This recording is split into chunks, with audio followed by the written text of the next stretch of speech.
This is your daily dose of all things royal. Welcome back, my gorgeous, good looking friends. Could the tide be turning?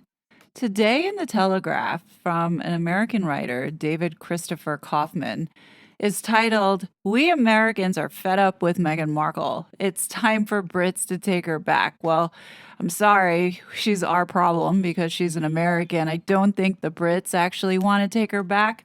I'm highlighting this article because 3 years ago, the media wouldn't have dared to have written an article like this. And it is so scathing that I figured I would share and amplify because it's brutally honest and pretty much on point with everything that we've been saying. It does feel validating that people outside our group are speaking up and speaking out about what a colossal failure this woman is. But let me get into this article. I think you guys will enjoy it.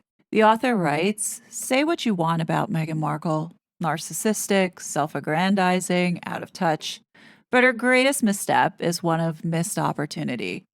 Despite the Duchess's best efforts, her carefully curated home goods line, the wannabe state visit to Nigeria, a perfectly plotted anniversary date night, barely 1/3 of Americans have a favorable opinion of Markle, far below Princes William, Harry, and the Princess of Wales." So before this article came up today, I actually was doing research on Meghan and Harry's popularity here in the United States over the last 6 years to understand really what the reality is. As I've said before, Meghan and Harry are like the poster children for everything that's wrong in this world. So the ideologies that are being forced onto the public, I mean, and I'm talking about here in the United States as to what is happening with our society. As a result of following the royal family and this saga with Harry and Meghan, it has opened my eyes to seeing how propaganda is used on the public to manipulate and shape opinions. For what it's worth, Meghan Markle gave us a crash course on how brands would be inflated by using bots and how they create this echo chamber in order to push narratives that hopefully the public ends up believing and are brainwashed into thinking. And I think for the most part, in the beginning, Meghan Markle was doing exactly that. In the beginning, nobody knew who Meghan Markle was. So she had all the time in the world to clean herself up and position a persona that she needed to position in order to trap this prince. The author of this article shares the same sentiment. Long before marrying her prince, Markle clearly understood the power of public image and personal achievement. Despite a minor role in a minor television franchise, she managed to parlay her innocuous persona into a fairly impressive celebrity existence. With her crowd pleasing blog, The Tig, Markle was an early embracer of the lifestyle content craze that has made rich folk like Gwyneth Paltrow and Reese Witherspoon far richer. And she intelligently deployed her mixed race heritage into a compelling, competitive edge narrative, just as America was embracing the power of identity politics nearly a decade ago. For a nation consumed by representation, Markle, unrepentantly divorced and solidly middle class, represented the best of America: tolerant, multicultural, meritocratic. Sure, it's unlikely she would have won an Oscar. But armed with style and that unassailable backstory, Markle was well on her way to securing official somebody status, even if she was most famous in the sleepy confines of Toronto, where her show Suits was filmed. Well educated and supremely well spoken, Markle likes to talk up those mid level accomplishments and achievements. But ultimately, her greatest accomplishment will forever be becoming a Windsor. And that right there is all Meghan's going to be known for, is bagging a dumb prince. According to Google Trends, in 2018, Meghan was trending across the board in searches, in news, and as well as the top person. And the only reason why is because she married into the royal family. It wasn't because of some achievement that she did on her own. This was because the royal family gave her that platform. Just to show you how the United States felt in 2018, they barely gave a shit about Meghan Markle. As you can see in searches, she doesn't come up anywhere on that list. She ranks number 2 behind Demi Lovato, and in news, the royal wedding placed at number 8. In the United States, nobody knew who Meghan Markle was, nor did we care. Meghan was globally recognized and given that star power as a result of the United Kingdom backing her and being behind her. You could totally understand why the UK was pissed off when Megxit happened. The country did support and embrace her, and for her to turn around and lie in the manner that she did, as well as insult the royal family, thus in turn insulting the people of the UK, of course people saw her for what she was. But here in the United States, we had yet to find all of this out because, as I said before, a lot of the media had been suppressed and censored. Take, for example, that stupid letter that Meghan wrote to her father and then leaked it to 5 friends who then went on to talk to the mainstream media here in the United States. That was a campaign to create this narrative of Meghan being this caring, compassionate daughter while painting her father as this deadbeat dad, giving justification, all the justification in the world to cut him off.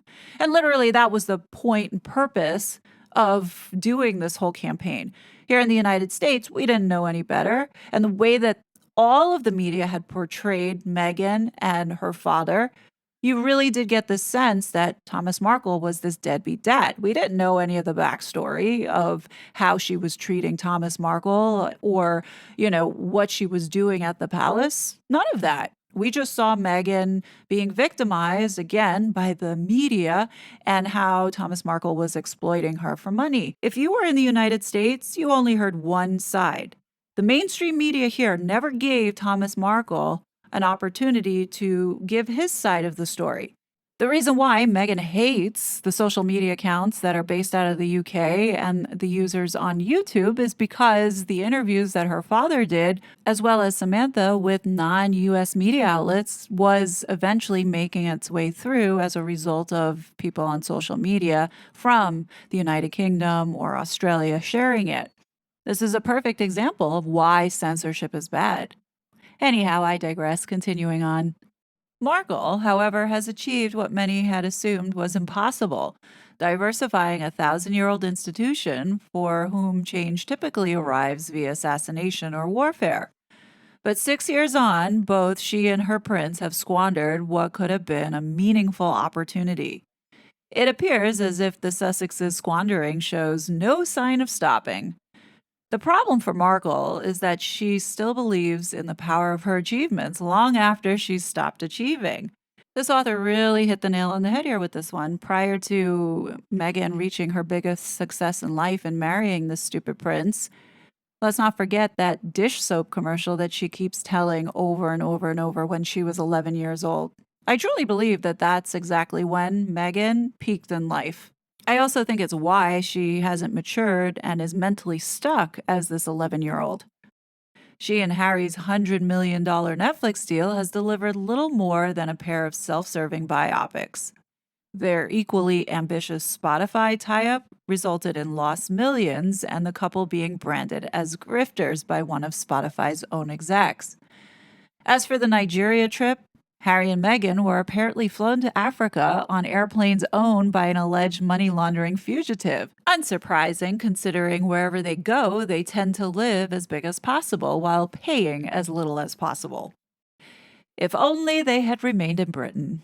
Not only would the pair be paid for living in a grand home, preparing traditional spreads, showing up at polo matches, and embarking on world tours, Markle would have been doing work that actually matters.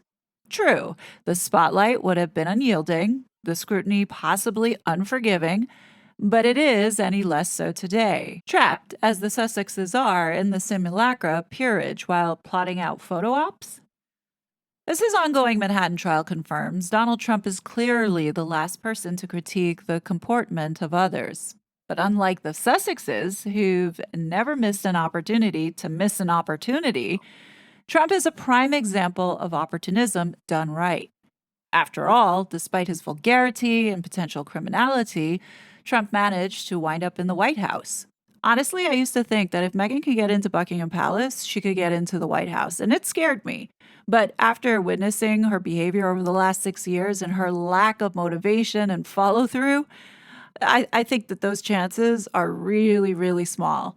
She's not going to work for it. She's not going to campaign. The only way that she will take any kind of position is if someone places her in a position, which I think is likely to happen if Meghan does go down the path of getting into politics. I don't think that she will make it to the president's house. God help us if that day comes.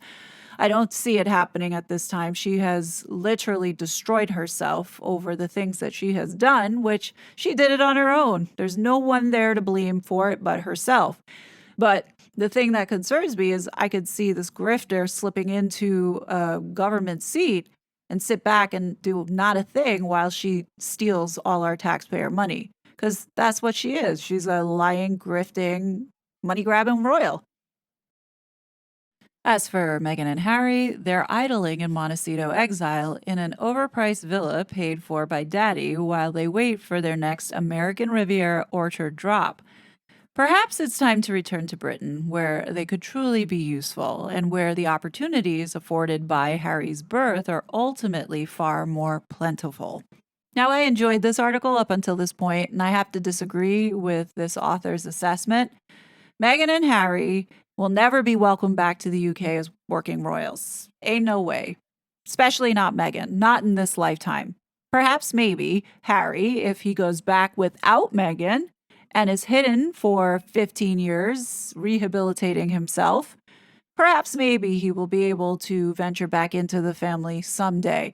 But most definitely without this vile human being who wreaked so much havoc onto the world over the last 6 years. Nope, not happening. Not happening. Mm-mm. Even though I disagreed with this last part, I think overall this author did a great job of summarizing this current situation for Meghan and Harry. What's glaring and sticks out to me is if you notice throughout this whole entire article, not once were those invisible children mentioned. I'm willing to put money on this, but I guarantee if you ask people in middle America if they know the names of Meghan and Harry's children, I guarantee a good majority of them will have no idea. No idea as to even saying that they have children, but let alone even knowing who Meghan Markle is. Believe it or not, there are people that still have no idea who this woman is. Let me leave everyone on this final note, something to give everyone some comfort. Meghan and Harry are non-entities here. In fact, Meghan is the least popular royal out of all of them in her own country. This is the YouGov poll done in America of 1,000 U.S. adult citizens. Now, the sample that they took represents a whole mix of people, representing minorities, representing Caucasians, right or left, all included, fairly and balanced. If you look out of the four highlighted here, Meghan is the least liked in her own country. That should tell you enough. I think a big reason why we all feel like Meghan and Harry are in our faces 24/7 is because we are in this echo chamber. It's true, the algorithms do play a big role in the information that you're consuming. So, paying attention to that and looking at other things that have been interesting to me, I'm starting to see the algorithm shift and not really seeing much of Meghan Markle and Prince Harry anymore. Obviously, they are in the news or putting themselves in the news, but they are not making the impact that we all think that they're making on a global scale. Sure, they're getting the recognition only because this little echo chamber that we're in makes it feel that way. Also, I think another part to this is Meghan and Harry not being able to amplify things on social media anymore, particularly X. And I think that has a lot to do with the plummeting popularity of this couple. So the question becomes, what's next for this couple? Honestly, they're not going to change a thing. They're going to continue to keep doing what they've been doing all along by gaslighting and pissing people off while behind the scenes sending out their Sussex squad to attack people. Meghan and Harry still going to try and rebrand. I see another 4 or 5 rebrands in their future. Will we see any kind of justice for their bad behavior? Honestly, I don't think so. I think that these two are going to continue to do whatever they want and they're still going to be protected because Harry's dad is the king. Could things change in November? Possibly, but we'll just have to wait and see. But what do you guys think? I bet the majority of you are bored and are tired of waiting around to see some type of justice because I think that's the only reason why we are paying attention to what they're doing. Because we want to see Meghan and Harry be held accountable for the bad behavior, for all the things that they have done. That's all we want to see. Anyhow, leave your thoughts below. As always, I will be back with more content, but until then, please be safe, and I'll talk to you later. Bye! I was such a fraud.